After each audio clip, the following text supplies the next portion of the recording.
It's time for this week's episode of Brandon Sports Talk, featuring in-depth interviews from those who are trending in the world of athletics. And now, here's the host of Brandon Sports Talk, Brandon Pate.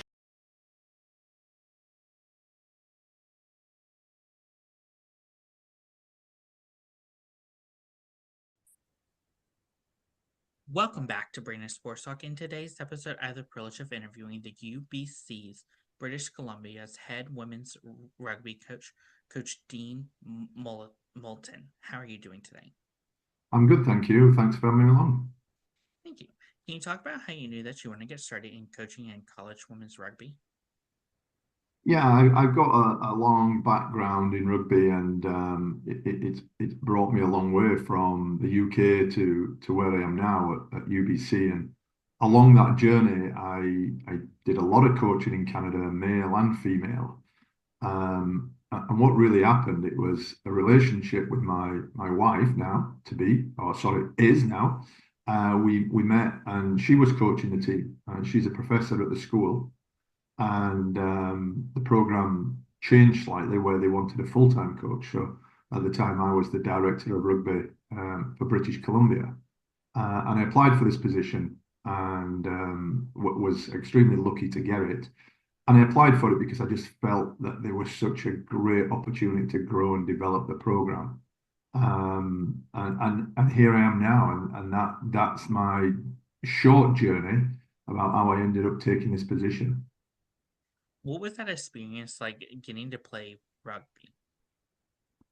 Yeah, I mean, rugby's a tremendous sport. You know, growing up as a young boy, I played many sports, and I grew up in a small town, small village in Yorkshire in England, and it was something I fell in love with. And when I first started playing, it was a bit of a working man's game in the part of the country I lived in, and I used to play, and then after the game we would go back and shower in a coal mine. For them that know what a coal mine is, it's where the men go down the ground and they dig coal and they all come back up covered in soot. And that's how I first started and fell in love with the game because after the game, these hard men that had been working all day used to come up to us and talk to us about the game. And I just felt connected, and I felt that people were invested in me really early on in my development. Um, and I kind of, as I said, I fell in love with it, and it just became something I wanted to do more and more and more. And I joined the British Army, and I was playing there, and I continued to keep getting better at the game. And it just led to so many good things. I've been very lucky and very fortunate to travel the world through rugby. And no matter where you go, you can always go to a local rugby club and meet with people. So you know, we work extremely hard on the field. It's quite a challenging game where everybody's trying to gain ground and knock you down, and you're trying to evade people. But at the end of it, you all shake hands, and you know you can go and talk to people, and you can talk about the game. And you know, in some areas of the game, they would have a beer and just have fun with each other afterwards. So it was just fantastic for me to be a part of that. And obviously, when I stopped playing, I decided that there's only one way to go, and that's down the coaching route. After finishing your playing career, what was it like getting into coaching and coaching collegiate rugby? Yeah, it was challenging. You know, people might think it's easy, but I as I started to transition out of the game, I started coaching. I was quite lucky in the army. I was in a leadership role, so I was, you know, I wouldn't say I was a born leader, but I was a natural leader. I felt comfortable with it. So going into coaching, I think you have to be a leader. So I kind of found that okay, but you don't just get through being a good coach with being a good leader. You have to obviously know the technical and tactical side of the game, and that was something that I kept developing as a player. And when I started coaching, I had a pretty good knowledge. But then the challenge is how do you pass that information on to others, and which is a skill. And I think the biggest challenge for me is, I'm a 50, 56, 57-year-old man, and I'm now coaching 17, 18, 19, 21-year-old females who are very intelligent. They go to a very good academic school. So the way that I might have been coached and the way I might have coached 15 years ago has had to change with the times, which is great for me because it gets me out of bed every day and it gets me thinking about things. But it probably wasn't as easy as what I anticipated. But again, I love what I do, and I get very excited every day I turn up to the field to coach these individuals. For you as a head coach, what was that feeling like stepping onto that rugby field for the first time? Yeah, I was quite lucky that I was the assistant coach for a while to my wife, and when I first took the role on, it was such an excitement because we're very lucky. We're very grateful for what we have. We have, fantastic facilities. We have fantastic staff that support the team. And for the team to run out onto the field, it was a bit of a moment for me just to reflect and just think how lucky I am to have these fantastic athletes, these people around supporting me, and being in a really great environment. So it was a nice moment, but obviously you can't dwell on it too much. You're very respectful about it, but then it's just you got to get to work quickly and don't let the occasion take over. What was that feeling like for you as a head coach getting your first win? Yeah, well, I must admit the program, and no disrespect to people before me, but it wasn't that good. We had some very, very good individuals. We had some fantastic academic people involved in the team, but the rugby just wasn't where it needed to be. And I seen these challenging games, and felt them for the players. But once we did win, and it was probably one of the turning points in my time in the program. We went over to play in what we call the Canada West Finals, and we played against Alberta, who's a very good team, and they've won lots of national championships. And we went onto the field with really 15 players. The people on the bench were injured and probably shouldn't have played. And two girls that were on the field actually probably shouldn't have played, but I was like, we've no choice. You've got to go out here and do it. And they went out there, and I think it was about 20 minutes to go in the game, and we were winning. And I can remember just walking on and just saying, this is it. This is it. You've got 20 minutes. I know you're all battered and bruised and exhausted, but this is it. There's no stopping now. You've got to give everything you can. And they did, and they won. And it was a bit of a turning point. And I made a promise to them afterwards. I said, never again will you have to go out there and play injured with lack of bodies. I will commit to you that I'm going to work extremely hard to get this program in a really good place. But you've got to commit to me. You're going to give that time and energy and dedication every time you play. And that was a turning point for me. So it was very exciting. Can you talk about, of course, the culture that you started to build for the women's rugby program? Yeah, the program has really come a long way. When I took over, we were probably about 26 players, and now we're probably to about 70 players. So now we have three teams, and I think one of the things that I found over my period of time is when you've got a smaller group, you can feel the connection a lot more. But when you start to have more individuals involved and more teams, you lose a little bit of that connection. But what I found is our teams, because we run three teams, are very closely connected because they spend a lot of time with each other on the road or just socializing together after games. And the big challenge for us as a group is to how do we keep everybody connected, all three teams, and they're all playing at different levels. And really that is all about making people feel like they belong at UBC Women's Rugby Program. Um, and regardless of whether you're an Olympic athlete or you're somebody who's just walked on and just wants to play rugby, you have to make people feel that this is the place for them. And it's something we talk about all the time. If somebody feels like they don't belong at UBC Rugby, we are doing something wrong as individuals. And we constantly throw that back to the players. Are you being a good person? Are you being a good teammate? And if the answer to that is always yes, we're generally in a good spot. So that's the way that we look at everything.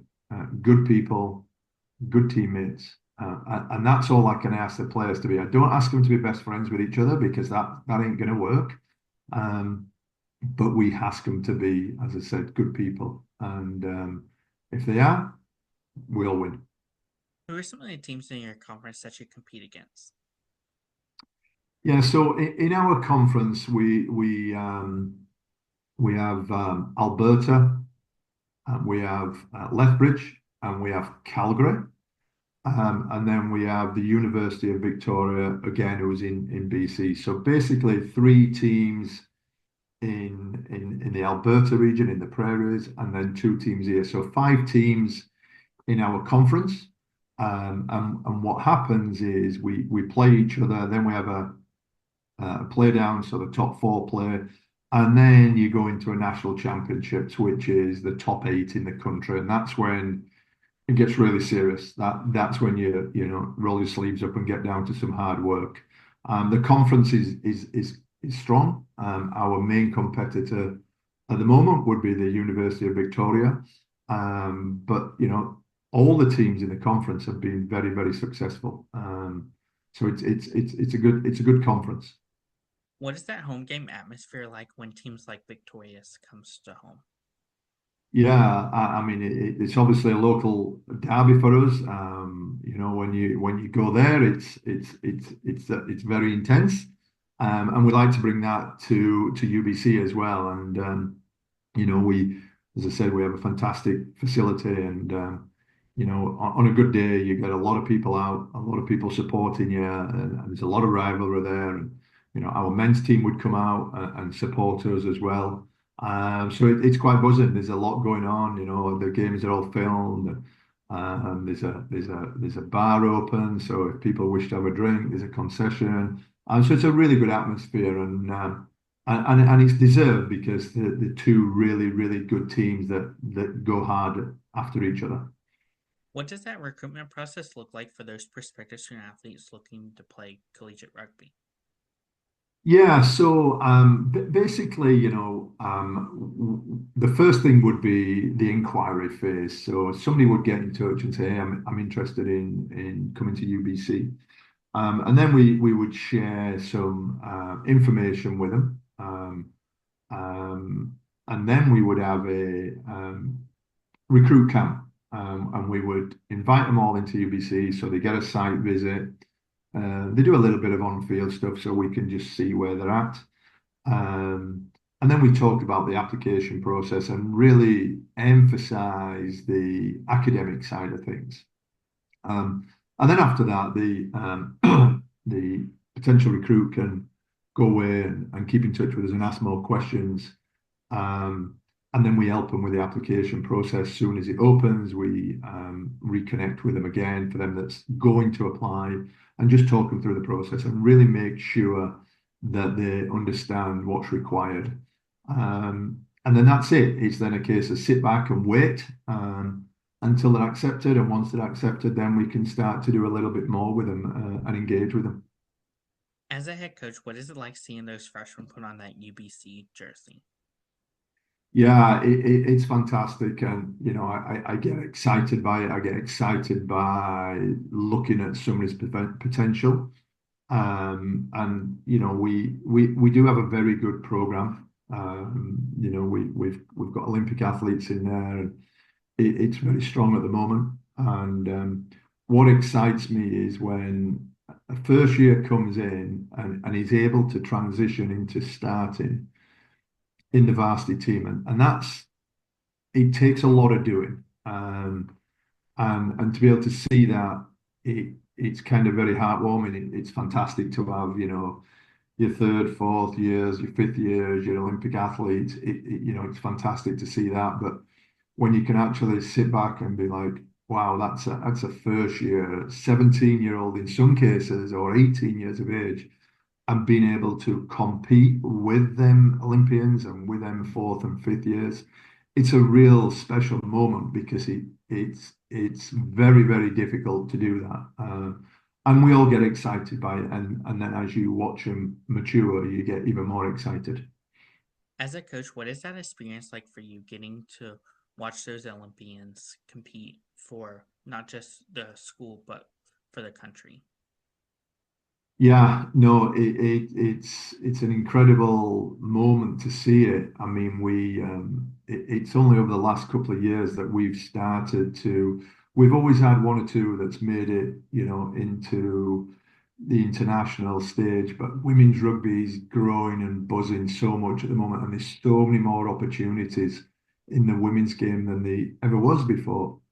And when you sit back and watch them on TV, and it's a very proud moment. And I'll just give you a bit of a story. I watched a game.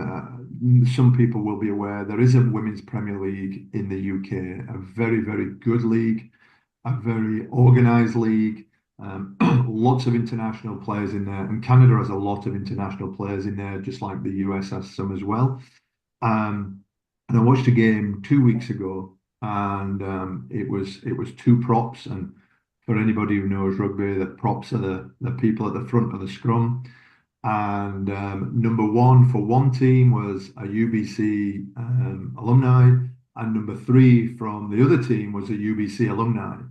So to be able to sit there and watch 30 outstanding athletes on a field, and two of them from UBC that come through our program, to go head to head against each other was a very proud moment. I had to take a video of it and send it to a few people and just said, this is very important to us, to see these athletes going on to professional rugby, to see these Olympics, and to see them coming up to the World Cup's coming up in the next couple of months, and we'll have some alumni playing in that as well. So very, very exciting.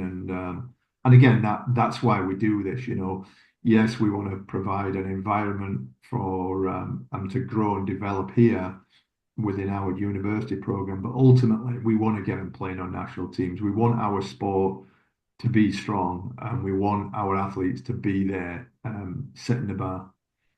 As a head coach, what have been some of the things you've been able to accomplish so far for the program? Yeah, I think growing the numbers has been very, very important.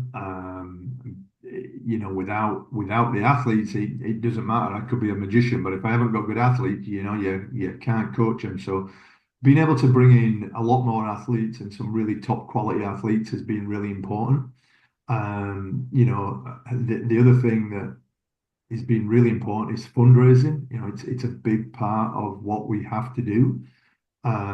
We have to be able to offer scholarships, and there's obviously a limit on what you can offer, and there's not a lot of money out there, so we have to go out and raise that money. So we have a good record for raising money, so that's a big achievement for me. We've won, I think it's 5 Canada West Championships in a row, which again takes a lot of doing. When you look at the quality teams you're up against, to do it 5 times in a row is a good achievement. We won our first national championships this year, and again we've been knocking on the door for several years. We've fallen short a few times, and we bounced back, and to win that was fantastic. We have a very good sevens program, and they've been very successful as well. So then would be my major on-field successes and fundraising. But also, I think what's really important in my role is making sure that we're doing well in school as well. Um, we're student athletes for a reason. We're not athletes and students, so we call them students first. And our we have a thing called All Academic Canadians. And when I first took over, that number was dipping down a little bit. Um, and people was kind of saying to me, you got to pick it up a little bit on the academics, and we did. And now we're getting good numbers in the academics as well. So all round, that's the full package: good players, good performances on the field, good academics, and having a bit of money to be able to entice people to come to UBC. What advice would you give those athletes that are looking to play collegiate rugby? Yeah, I think first of all, as I said, your grades have to be good. Like school has to be number one. It's non-negotiable. You've got to work hard in school. From a rugby standpoint, be really, really good at the core skills. Run, catch, pass, tackle, breakdown, evasion skills. Be really, really good at them. Be better than anybody else. From a conditioning point, make sure that you are obviously physically fit. You can run, and make sure when you go in the weight room, you have good technique. You don't need to be lifting heavy, just have good technique. Because then when you get into your university system, you can then start to get stronger. And with rugby obviously being a collision sport, that strength is important. All right, so I have some good technique. And that's it really. I get asked this a lot, and people will say, hey, I'll send you a highlight reel. My views is really easy. I'm not too bothered about a highlight reel because you're only showing me the good things. I want to see what you're doing when you haven't got the ball. I want to see you working off the ball. So I always say, okay, you can send it, but I really recommend you send a full link of the game so I can sit and watch it. All right. But I do stress, you only have to do the basics the best. And if you can do that and you're physically fit and you're a good person, we want you at UBC. What advice would you give those athletes that have aspirations of making it to the Canada Olympic team? Yeah, and we have quite a lot now that want to do that. And I think, one of the big things that we talk about all the time is, it's a journey you're on. You're not just going to wake up and be in the Olympics, or you're not going to be in a World Cup.